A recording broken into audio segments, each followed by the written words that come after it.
Welcome back, fellow street users. Today we're in the effortlessly uncool town of Stockport, the dorky neighbour of Manchester, just down the road from where we were last week. If you're going to make yourself a cuppa, now's the time to pause the video and do that. Otherwise, let's crack on. Ahoo! One of the things I didn't know before today is that Stockport is famous with locals for being the birthplace of modern communism and being described by Friedrich Engels as excessively repellent. A comment which was seeded during a crossing of this 11 million brick viaduct and germinated in his 1844 work, The Conditions of the Working Class. Those comments still relevant to this day. However, it might be stretching it a bit to make the claim of being the actual pinpointed birthplace of modern communism. This would have been known as the Wellington Bridge Inn at that time. The viaduct has seen trains travelling to London for 200 years, and attached to it is a local myth that says an Act of Parliament in 1840 guaranteed that all trains passing over the viaduct must stop at Stockport train station, but this has never been reliably verified. When it was completed in 1840, it was the largest brick structure in the world and simultaneously the largest viaduct. The viaduct is also seen as inspiration for many of Lowry's paintings, both depictions of Stockport and popping up in fictional townscapes. He stated, "The viaduct often appears in my pictures. As I make them up, I suddenly know I must bring in the Stockport Viaduct. I love it. It's part of my life, my dream."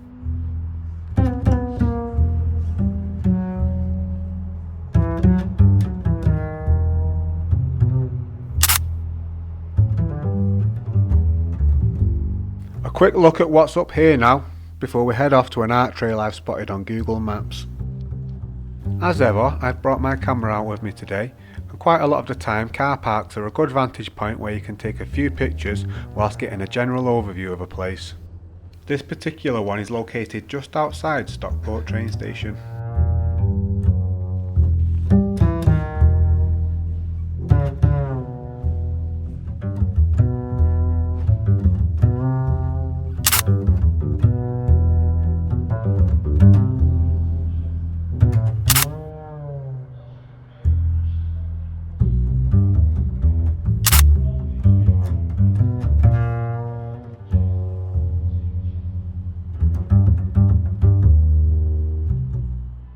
That'll do, now let's carry on.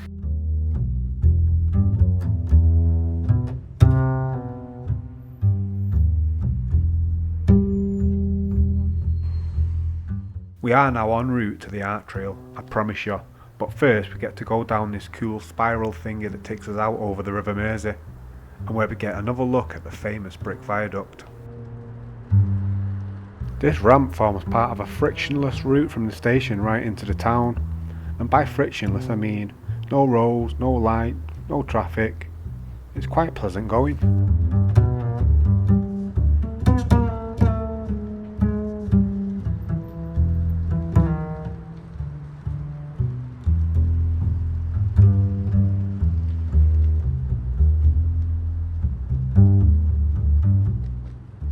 That photograph of Lowry we saw just a few moments ago was taken just at the top of these stairs.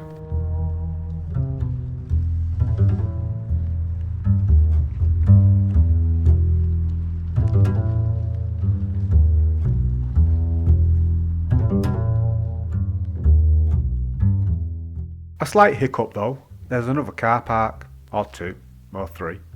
Well, I don't know how many exactly. You can try and count if you want. We've got this one, and this one, and this one, and this one. Well, you get the point.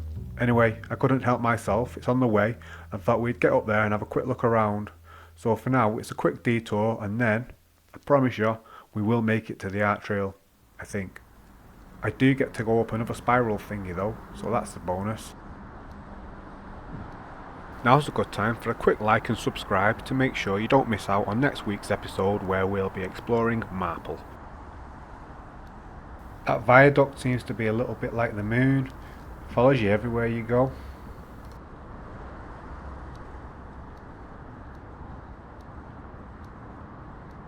And for those that are curious, the Red Rock name comes from the soft red sandstone that the town is built upon.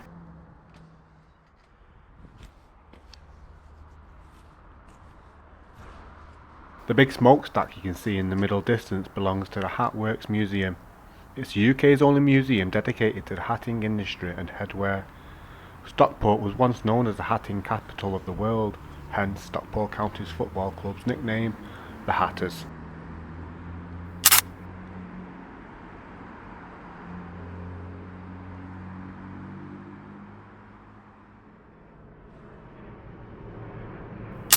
Stockport lies beneath the flight path to Manchester Airport. This little bit of information becomes more relevant later in the video.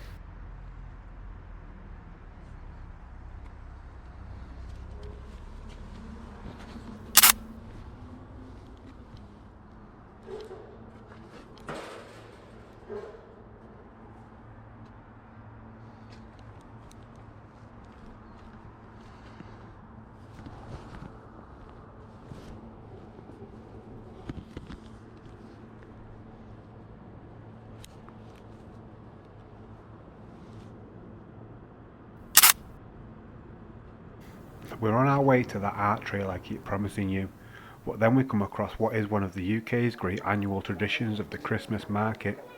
They're usually held on a street where there isn't a market throughout the rest of the year. I've always found them to be a bit crap, to be honest. They're usually made up of the petit bourgeoisie, charging £8 for a sausage that they bought from Lidl 2 hours ago for 50p. Justifying the price because they've stapled some fake snow to the garden shed they're peddling from. Very rarely, if you're very lucky, you will stumble across a good Christmas market where you can find authentic world produce sold at reasonable prices.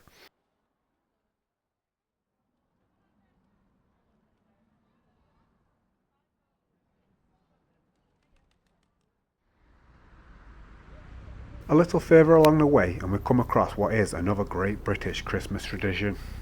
Hanging around in car parks in your car. Just like the markets, it's not linked to the actual faith of Christianity. It has, however, become a cultural tradition up and down the country to perform this martyrdom during the season to be jolly, but then express your suffering to all around you and not shut up about your self-inflicted traffic chaos for the entire month of December.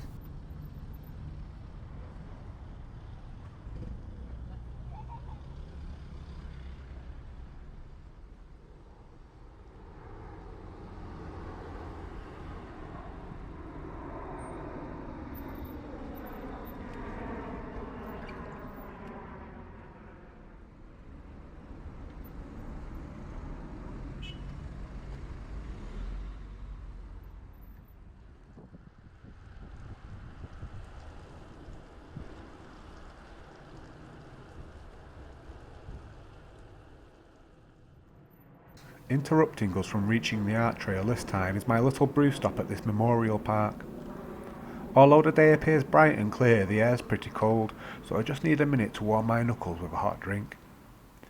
As I mentioned briefly earlier in the video, Stockport lies beneath the flight path to Manchester Airport, and this park is the site of one of the worst disasters in British aviation history.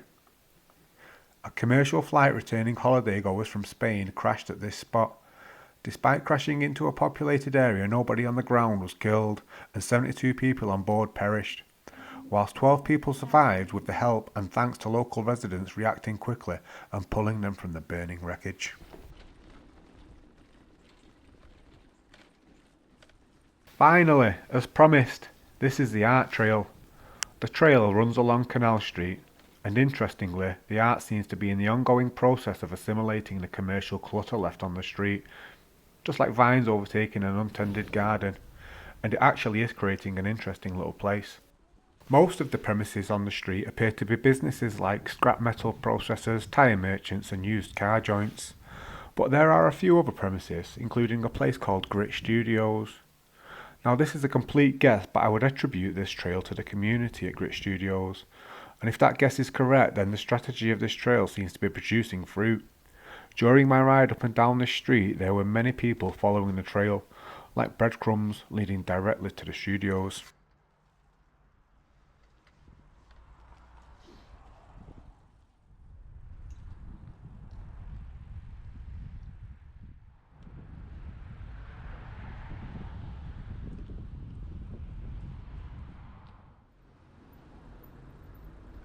We'll go back through Stockport now via the Underbanks and get a quick look at another historical part of the town.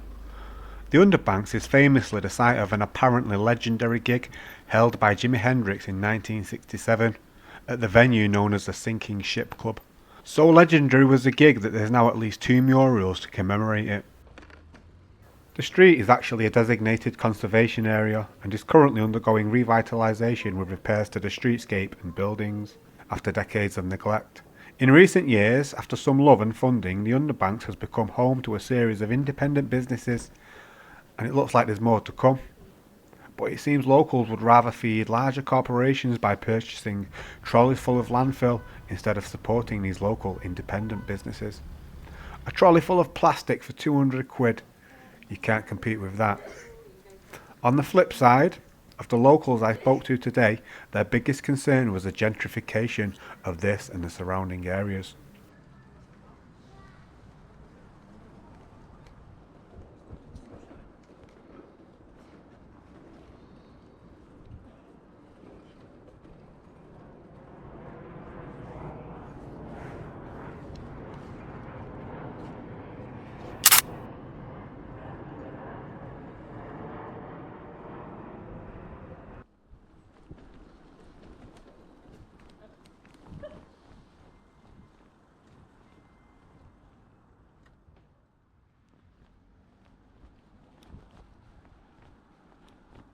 To bring us full circle, it's somewhat refreshing to hear that the Hatters, Stockport County Football Club, well, not the actual club, but the stadium at least, has reverted back to a communist setup.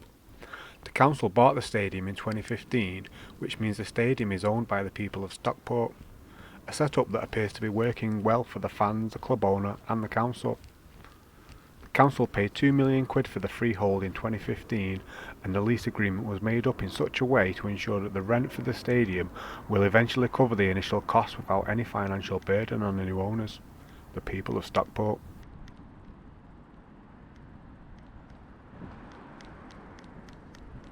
And just to immediately change the tone, I did come across this sign on a fence surrounding a small piece of land right next to the stadium. I wasn't able to find anything out about what it means, but my guess is that somebody's looking to develop on the local nature reserve. If anybody knows the actual facts, please leave a comment.